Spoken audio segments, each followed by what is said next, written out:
in the fold. So Ganesha is tied to Beetlejuice, right? Because Ganesha is essentially transformation moving into the veil, right?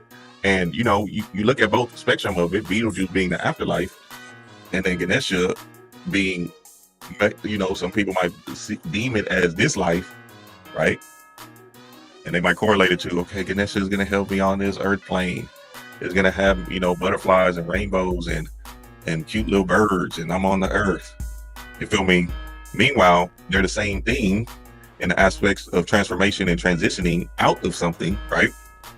And remember, death is that same gnosis, right? Death is just transforming. So you can have a death experience here on the earth realm, where you're literally killing off that old self and becoming something new. You feel me?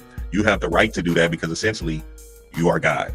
So in you being God, you have the sovereignty energy to bring forth a certain level of reality you want to bring forth, as long as you're ready to go through the death realm. Anybody got any thoughts on that before we keep on moving forward? Because this shit gets strange, baby. No, it's just like the 6 man, man. It's like the 6 man movie. Go ahead, man. All right, thanks, Morris. What I was going to say is just in terms of the shadow and how it's always kind of pushed to the point of it being the negative, you know what I mean? Or the part of you that you should be afraid of. Where if you really look at it from a neutralized perspective, like Dream and Morris is saying, is that it's the parts that you repress. The parts that you repress of yourself are not always, quote unquote, the evil aspects of you. You know what I mean? These can be aspects that give you your most light. So I just want people to keep that in mind whenever you're talking about the shadow. It's just unveiling your ignorance. That's it. And it's the name of the game right now is integration. Simple. I say, straight like that. Go ahead, Morris. You have some light? I mean, it's the same lesson over and over, and I think it's just it's key that like people kind of get this concept about shadow work and what it means, and you're actually visiting the things that, like in the movie Us, the things that can harm you and the things that help you. You know what I mean? It's the part of yourself that's the most creative, and it's also the part of yourself that's the most destructive. So right. Therein lies the eternal battle between Set and Horus. Therein lies the eternal battle within yourself to always be on your toes and never be complacent. And always be trying to, you know, monitor him and not necessarily suppress him. Because we talk about killing off the ego so much, but the depth of the ego is, you know, you've ascended. You're a God, and that means you shed your flesh. And I don't think we ever should. We got to learn to love our ego. And when I think we saying the depth of the ego is when the ego is overactive. You know what I mean? And you see it even in the movies, they literally kill it off, but you will see like at the end or something like that, like he's right around the corner still. Yeah. So there's really no real death. But when we talking about death, that's when your ego is just you're overactive. You're too deep into the drug, too deep into the party life, too deep into taking activities as far as you a creep. Like there has to be a dial back. But at the same time, man, you are you, and you are only you as far as the earth is concerned when you do the things that you like to do in your flesh. So you still got a balance. And I say the people that's doing too much ascension, too much, that's a part of your shadow. When you get that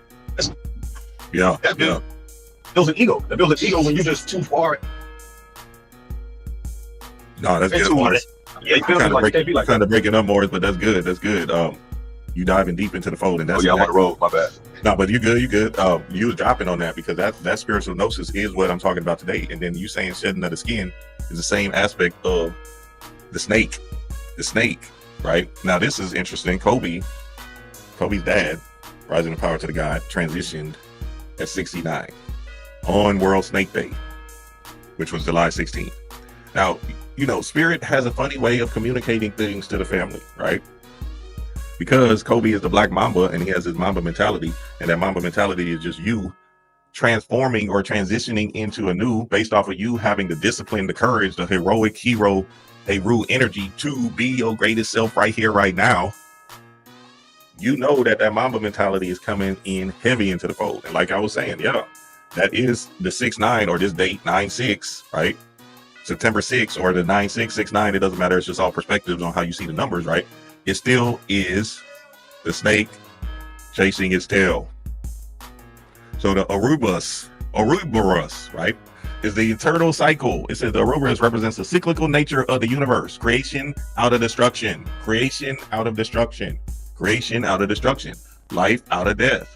It signifies the eternal return of the endless cycle of life, death, and rebirth. So even when you see the goddamn Beetlejuice movie, and y'all understand that the Beetlejuice movie is essentially talking about the afterlife, right?